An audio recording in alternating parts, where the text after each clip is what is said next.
नमस्ते बच्चों। आज से हम एक बहुत ही इम्पोर्टेंट और रोचक यात्रा पर निकल रहे हैं। भारत के संविधान के अनुच्छेद की यात्रा। आपने जैसा कि सुना होगा आर्टिकल 370 का नाम और आर्टिकल 21 का नाम। लेकिन क्या आप जानते हैं कि हमारे संविधान में कुल कितने अनुच्छेद हैं? तो जैसा कि आप सबको बता दें कि जो मूल अनुच्छेद हैं वह 395 है। तो इस जो पद यात्रा है हमारी, हम इसमें आर्टिकल 1 से आर्टिकल 395 तक एक-एक करके समझेंगे और पढ़ेंगे। हर अनुच्छेद को आसान भाषा में समझाया जाएगा, उसके साथ अर्थ भी जानेंगे और रोजमर्रा के जीवन से हम जोड़कर देखेंगे ताकि हमें याद रहे। संविधान के यह अनुच्छेद सिर्फ कानूनी शब्द ही नहीं है, बल्कि ये हमारे अधिकार, कर्तव्य और भारत के लोकतंत्र की नींव है।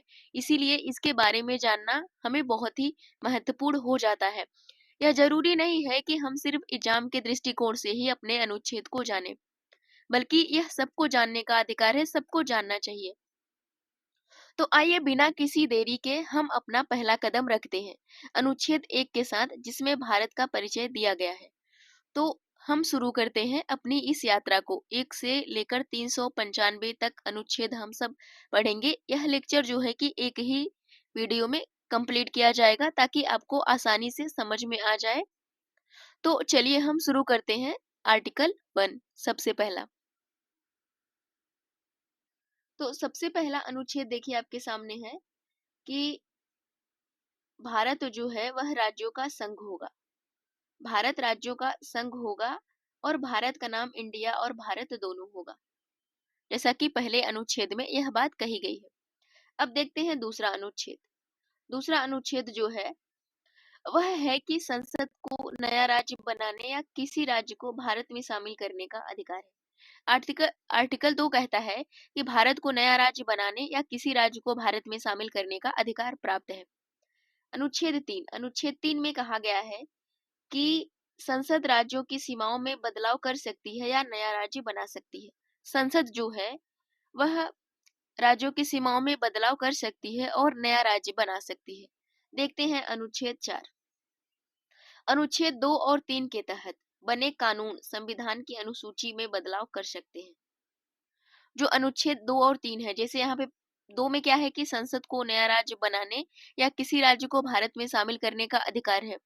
3 में कहा गया है कि संसद राज्यों की सीमाओं में बदलाव कर सकती है या नया राज्य बना सकती है। तो यहाँ पे अनुच्छेद 4 जो है, यहाँ पे वही कहा गया है कि अनुच्छेद 2 और 3 के तहत जो कानून संविधान द्वारा बनाए गए हैं वह इन अनुसूचियों में बदलाव कर सकते हैं। जैसा कि आप सब जानते हैं कि 12 अनुसूचियां हैं हमारी संविधान की। अब देखते हैं अगला आर्टिकल,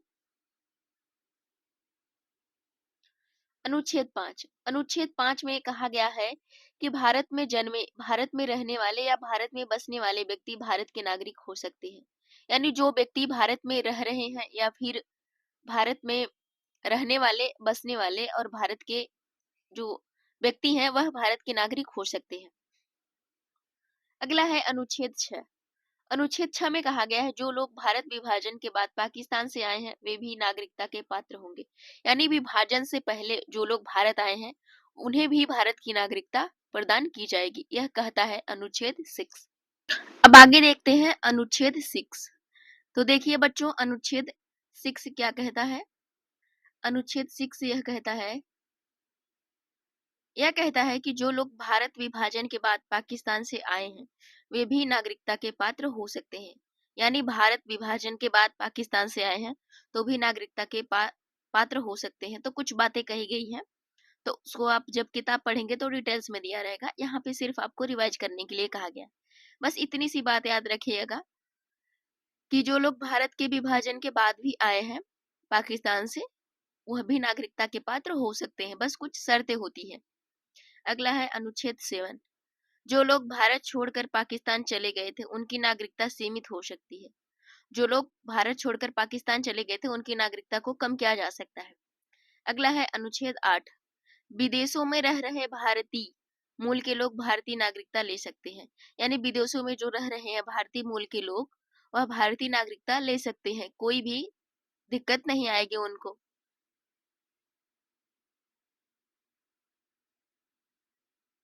अगला प्रश्न है अनुच्छेद 9 कि यदि कोई भारतीय नागरिक किसी और देश की नागरिकता लेता है तो वह भारतीय नागरिक नहीं कहलाएगा। अगर कोई भारतीय नागरिक है वह किसी देश की और नागरिकता मतलब किसी और देश की नागरिकता ले लेता है तो उसकी भारत से जो नागरिकता है वह समाप्त कर दी जाएगी, यहाँ की नागरिकता वह नहीं ले सकता है।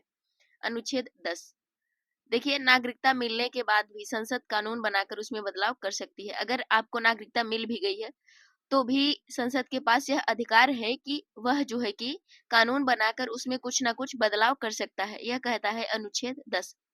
अगला देखते हैं अनुच्छेद 11। संसद संसद नागरिकता से संबंधित नियम बनाने के लिए अधिकृत है, यानी नागरिकता से संबंधित जो नियम है वह संसद बना सकती है, यह अधिकार संसद के पास है। देखिए अनुच्छेद 12 क्या कहता है। अनुच्छेद 12 में राज्य में सरकार, संसद, राज्य सरकारें और उनके अधीन सभी निकाय आते हैं, यानी कि इसमें राज्यों की परिभाषा बताई गई है अनुच्छेद 12 में। अब देखते हैं अनुच्छेद 13।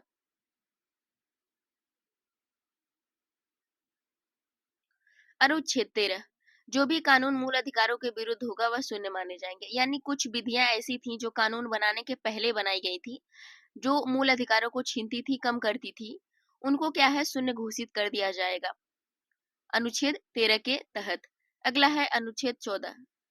अनुच्छेद 14 देखिए, सभी नागरिक कानून के समक्ष समान होंगे और बराबरी का अधिकार होगा।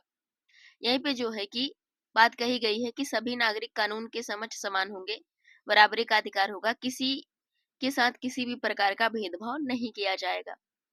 अगला है अनुच्छेद 15। धर्म, जाति, लिंग, जन्म स्थान के आधार पर भेदभाव नहीं किया जा सकता, यानी किसी भी व्यक्ति के साथ उसके धर्म, जाति, लिंग, जन्म स्थान के आधार पर भेदभाव नहीं किया जा सकता, ऐसा कहा गया है अनुच्छेद 15 में। अगला है अनुच्छेद 16। सभी नागरिकों को सरकारी नौकरी में समान अवसर मिलेगा। अनुच्छेद 16 यह कहता है कि सभी नागरिकों को नौकरी में समान अधिकार मिलेगा, किसी के साथ किसी भी प्रकार का भेदभाव नहीं किया जाएगा।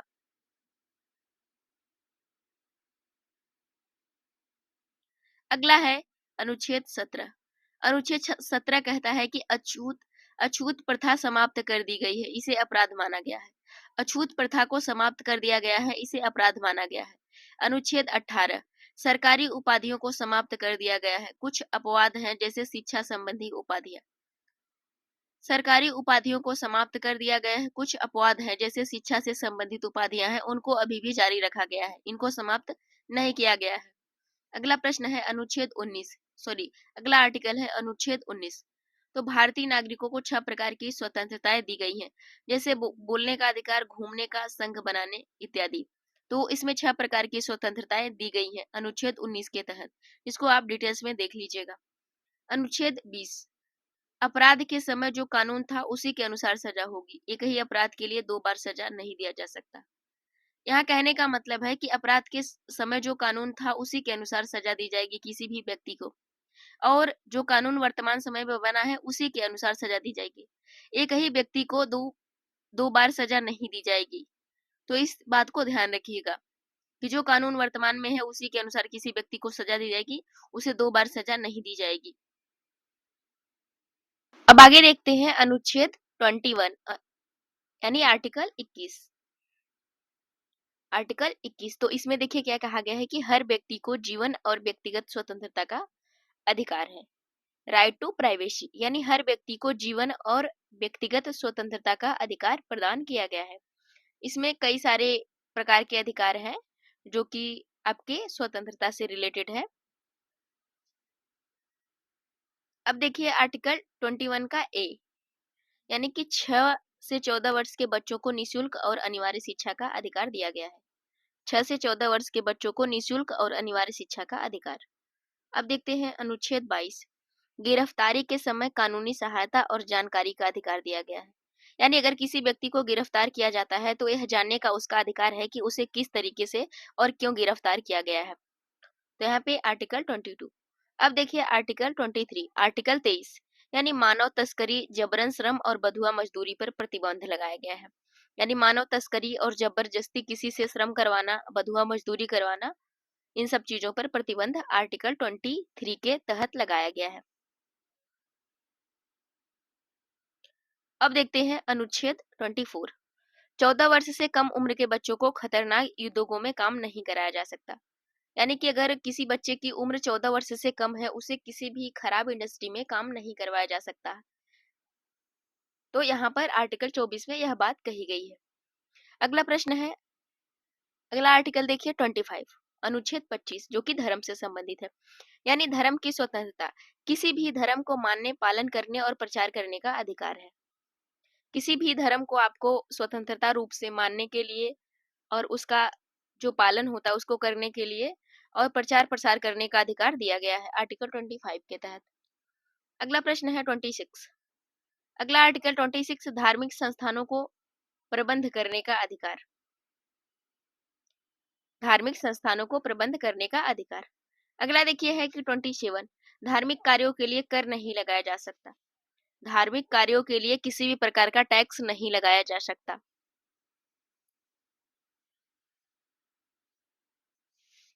अगला प्रश्न है, यही अगला आर्टिकल है आपका 28, सरकारी शैक्षणिक संस्थानों में धार्मिक शिक्षा नहीं दी जाएगी। किसी भी प्रकार के जो शैक्षणिक संस्थान है उनमें किसी भी प्रकार के धार्मिक शिक्षा नहीं प्रदान की जाएगी। अगला है 29, अल्पसंख्यकों को अपनी भाषा, लिपि और संस्कृति को संरक्षित करने का अधिकार है। अनुच्छेद 29 कहता है कि अल्पसंख्यक जो है, जिनकी संख्या कम है, उनको अपनी भाषा, उनकी लिपि और उनको संस्कृति को संरक्षित करने का अधिकार दिया गया है। कोई किसी भी प्रकार का उनके साथ छेड़छाड़ नहीं किया जाएगा। अगला है अनुच्छेद 30, अल्पसंख्यकों को शैक्षणिक संस्थान स्थापित करने और संचालित करने का अधिकार प्रदान किया गया है। जो भी अल्पसंख्यक हैं उनको शैक्षणिक संस्थान स्थापित करने और जो है कि उनको संचालित करने का अधिकार प्रदान किया गया है। अनुच्छेद 31, यहाँ पे देखिए संपत्ति के अधिकार को मूल अधिकार से हटा दिया गया है। संपत्ति का अधिकार जो था, पहले मूल अधिकार था, उसको हटा दिया गया है, अब उसको 300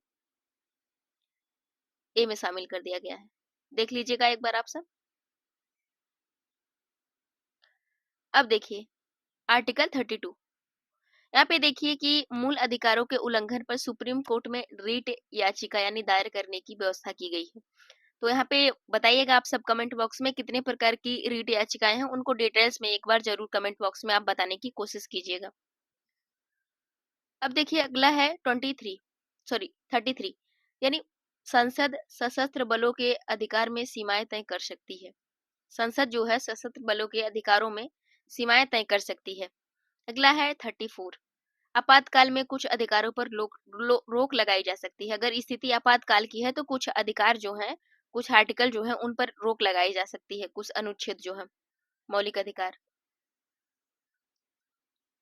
अगला है 35, आर्टिकल 35, कुछ अधिकारों को लागू करने के लिए संसद में कानून बना सकती है। मतलब कुछ आर्टिकल यानी कुछ अनुच्छेद ऐसे हैं, जो अधिकार ऐसे हैं जिनको लागू करने के लिए सिर्फ संसद ही कानून बना सकती है और किसी को यह अधिकार प्रदान नहीं किया गया है।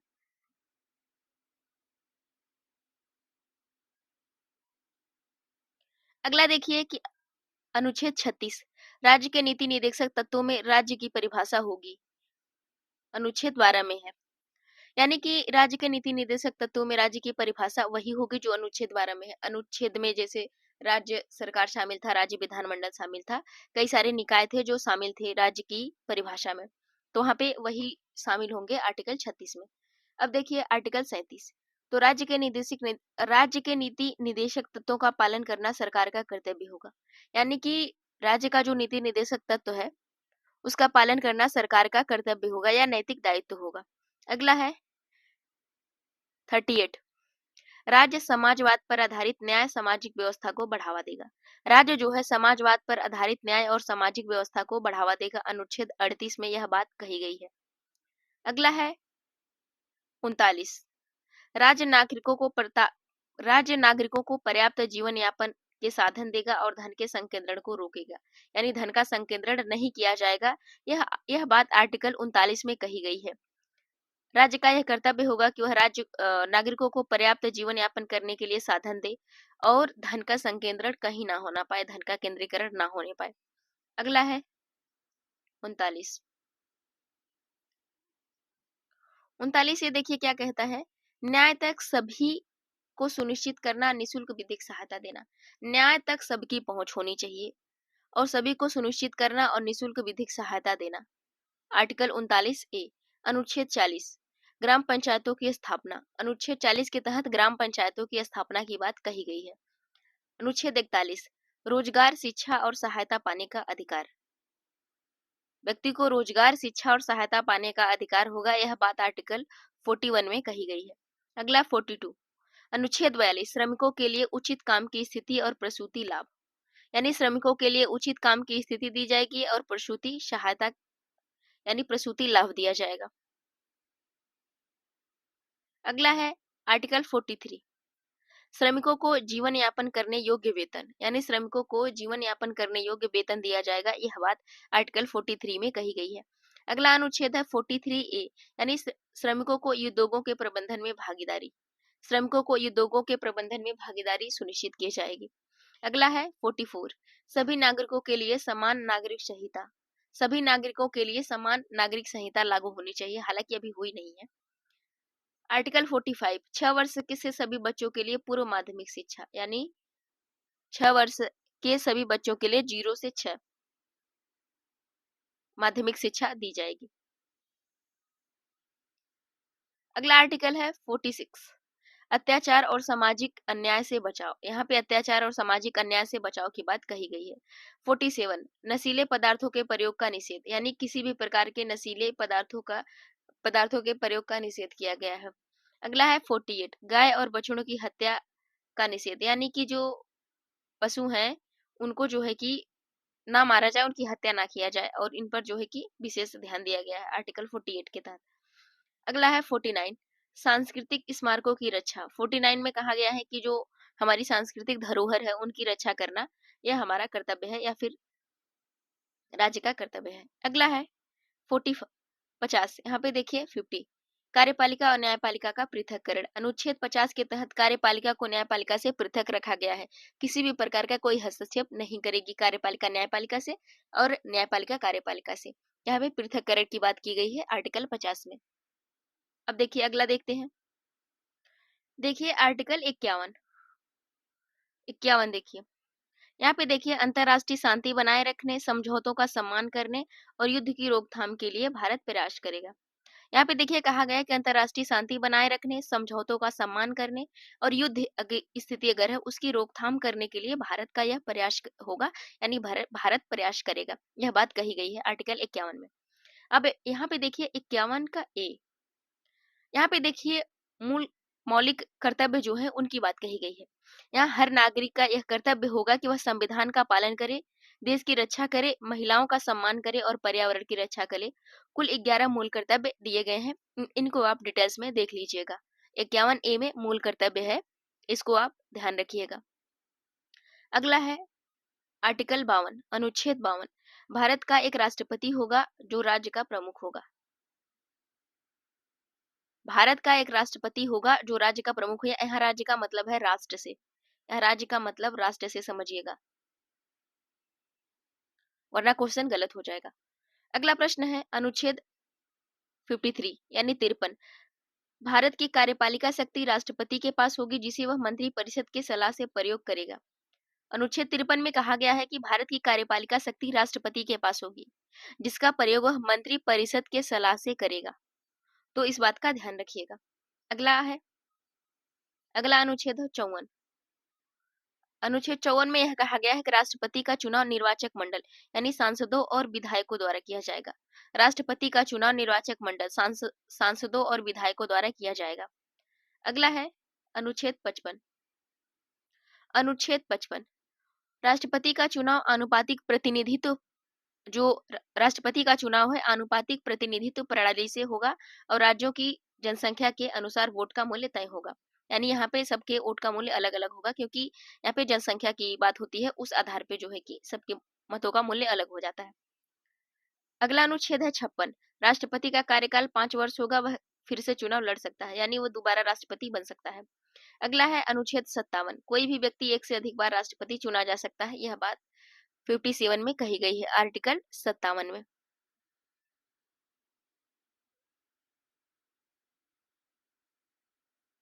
आगे देखिए अनुच्छेद 58। अनुच्छेद 58 उम्मीदवार भारत का नागरिक हो, यहाँ पे अहर्ता की बात अहर्ता की बात कही गई है 58 में। उम्मीदवार भारत का नागरिक हो, 35 वर्ष से अधिक उसकी उम्र हो और संसद सदस्य बनने के लिए योग्य हो। अनुच्छेद 58 में राष्ट्रपति बनने की अहर्ताएं हैं। यहाँ पे देखिए उसे भारत का नागरिक होना चाहिए, 35 वर्ष से अधिक उसकी उम्र हो और संसद का सदस्य बनने के लिए वह योग्य हो।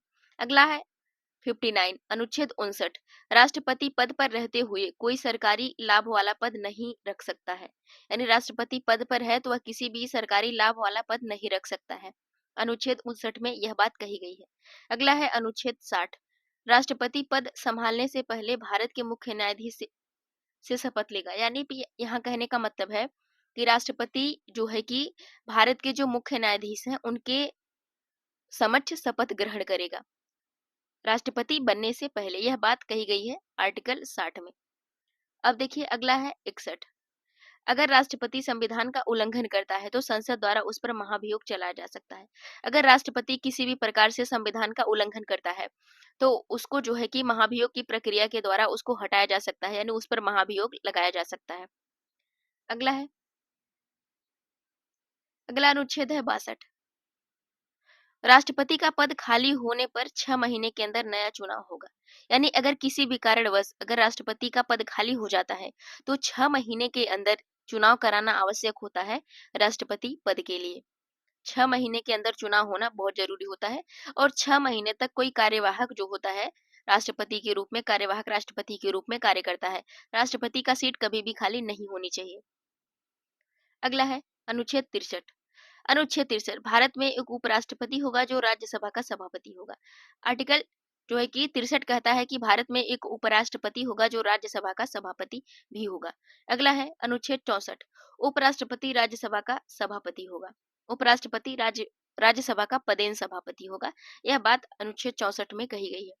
अगला है 65 राष्ट्रपति के न रहने पर उपराष्ट्रपति उसके कार्यों को निभाएगा। अगर किसी कारणवश राष्ट्रपति का पद खाली है तो उसके स्थान पर जो है उपराष्ट्रपति उसके कर्तव्य को निभाएगा, यानी उसके काम को करेगा।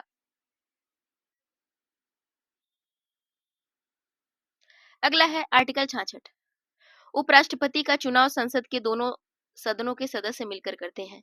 जो उपराष्ट्रपति का चुनाव है उनका जो है कि चुनाव जो है कि संसद के दोनों सदनों के सदस्य मिलकर करते हैं। अगला है अनुच्छेद 67 उपराष्ट्रपति का कार्यकाल 5 वर्ष का होगा, उसे संसद विशेष प्रस्ताव द्वारा हटा सकती है।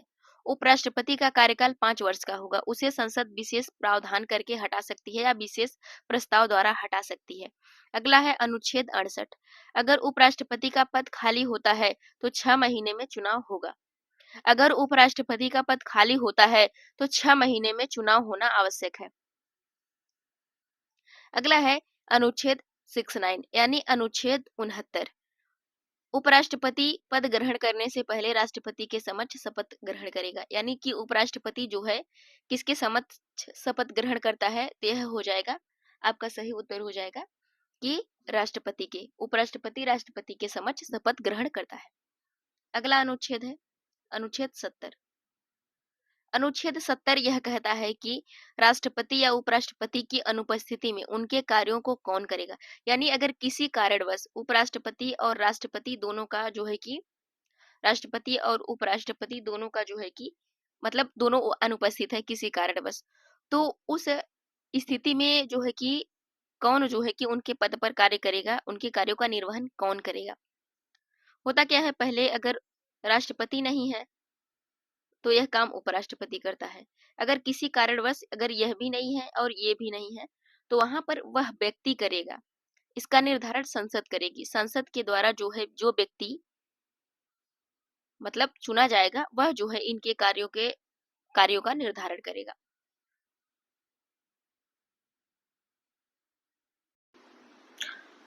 तो बच्चों अब हम देखते हैं अनुच्छेद 71। अनुच्छेद 71 कहता है कि राष्ट्रपति और उपराष्ट्रपति के चुनाव से जुड़ी याचिकाओं का निवारण सुप्रीम कोर्ट करेगा।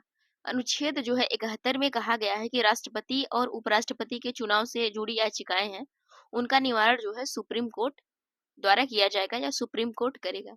अनुच्छेद 72 राष्ट्रपति को क्षमा दंड माफ करने या कम करने का अधिकार है। राष्ट्रपति को अनुच्छेद 72 के तहत यह शक्ति प्राप्त है कि वह जो है कि क्षमा कर सकता है और कोई दंड दिया गया उसको माफ कर सकता है, कोई सजा है उसको कम कर सकता है। यह अधिकार राष्ट्रपति के पास होता है। अगला है अनुच्छेद 73 संघ की कार्यपालिका शक्ति का विस्तार संसद द्वारा बनाए गए कानूनों तक होगा। यानी कि जो संघ की कार्यपालिका शक्ति है उसका विस्तार संसद द्वारा बनाए गए कानूनों तक ही होगा, उससे ज्यादा नहीं होगा।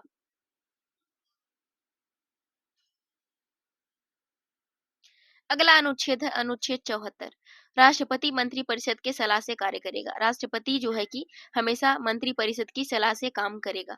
अनुच्छेद 75 अनुच्छेद 75 जो है कि अनुच्छेद 75 अनुच्छेद 75 जो है कि प्रधानमंत्री की नियुक्ति राष्ट्रपति करेगा, अन्य मंत्री उसके परामर्श से नियुक्त होंगे। यानी प्रधानमंत्री की जो नियुक्ति है वह राष्ट्रपति करेगा और अन्य मंत्रियों की नियुक्ति भी प्रधानमंत्री के सलाह से राष्ट्रपति करेगा। अगला है अनुच्छेद 76 यानी भारत सरकार का एक महान्यायवादी होगा, अटॉर्नी जनरल। भारत सरकार का एक महान्यायवादी होगा, अटॉर्नी जनरल ऑफ इंडिया। अनुच्छेद 76 में अटॉर्नी जनरल से संबंधित जो है अनुच्छेद 76 है।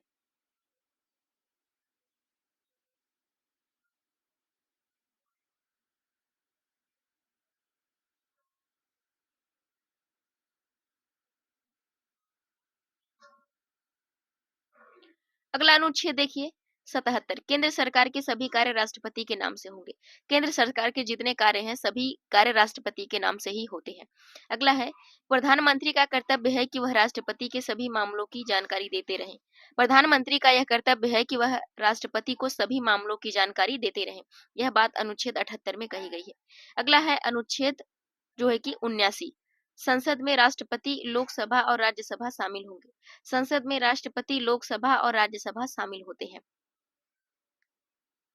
अगर बात संसद की जाए यानी संसद की संरचना की जाए तो संसद में पहले राष्ट्रपति लोकसभा और राज्यसभा तीनों शामिल होते हैं संसद में। यही जो है कि संसद की संरचना है।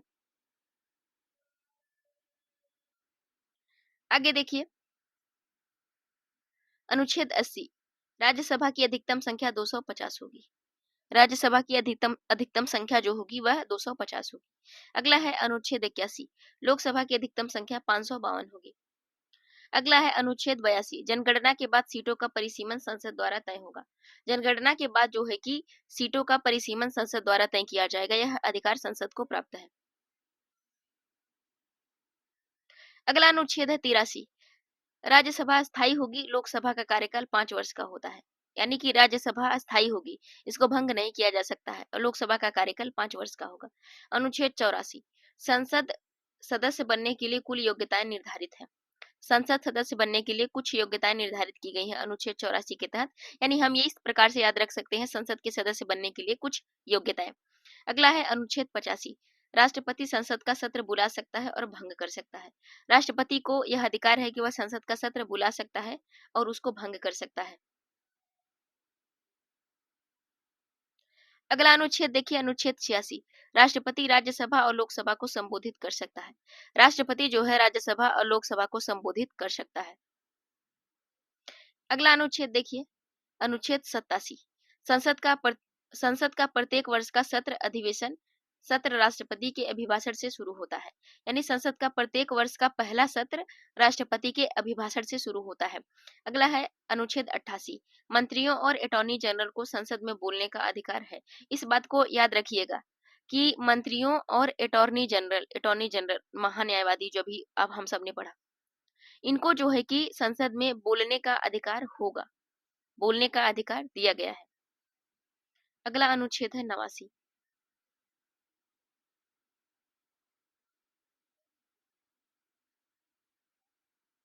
अगला है 89 राज्यसभा के सभापति उपराष्ट्रपति होंगे और उपसभा भी चुने जाएंगे।